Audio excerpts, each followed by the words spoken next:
Been working at this all day. This is gonna be so good. Oh, oh, that's so terrible. What did I do wrong? I forgot the sugar. Oh my gosh.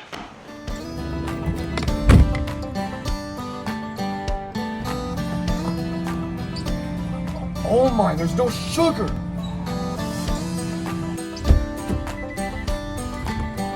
How do they not have any sugar? Looking for some sugar? Where'd you get that? You might be asking yourself, who is this guy and where did he get that sugar? Well, I can answer one of those questions. Where did he get the sugar? And it all starts with the sugar beet. The sugar beet, a plant whose root contains a high concentration of sucrose, is one of the most important crops for sugar production worldwide.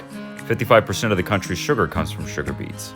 Here you're seeing Mountain Valley Enterprise, a local farm that specializes in growing specialty crops like onions and sugar beets. Co-owner Weston Schulteis is dedicated not only to growing high-quality produce, but also to supporting the local food community by prioritizing locally sourced ingredients. We try to sell things local as much as possible.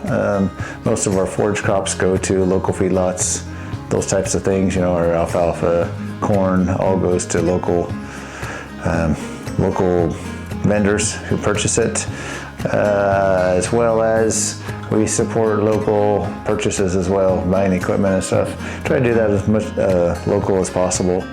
Harvesting sugar beets is a precise and methodical process, starting with the first step known as topping. This involves removing the leafy green tops of the plants before the root is extracted from the soil. The best method to do this is to use scalpers with their flails and knives. Using tools such as shears and scissors is not going to cut it.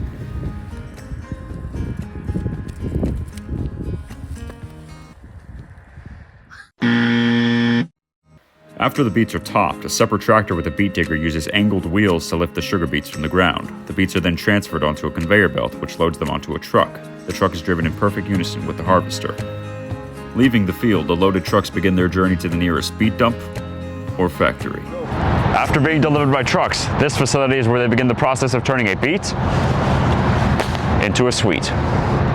The sugar beet will undergo several stages in this factory, the first of which is cleaning. All sugar beets are thoroughly washed to remove excess soil and debris before being sliced into thin strips called cossettes, which are about the size of French fries. The cossettes are then sent to a diffusion tank where they are placed in hot water. Sugar is diffused from the cossettes into what is now called raw juice. To be purified, lime and carbon dioxide are used to remove impurities. In this process, the raw juice will become a highly pure sucrose solution called thin juice.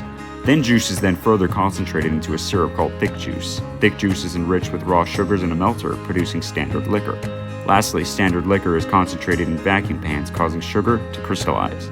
Amalgamated Sugar Company is dedicated to sustainability.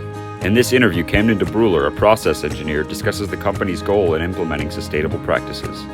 We've made a huge push in the last several years to focus on sustainability as a company. We are looking at reducing our environmental impact in the form of the raw materials coming into the factory. So reducing fossil fuels on the farm, reducing fossil fuels here at the facility, reducing our limestone usage to improve the efficiency of our purification. Moving on to the processing side, the crystals are separated from the remaining syrup with high-speed centrifuges. A final wash reveals the sugar's naturally white appearance. After being dried and cooled, the crystallized sugar is shipped based on granulation size by either truck or rail. This may seem like a lot, but this long, complex process helps provide the sugar we know and love today. Yeah, what he said. Ooh, here you go. Thanks.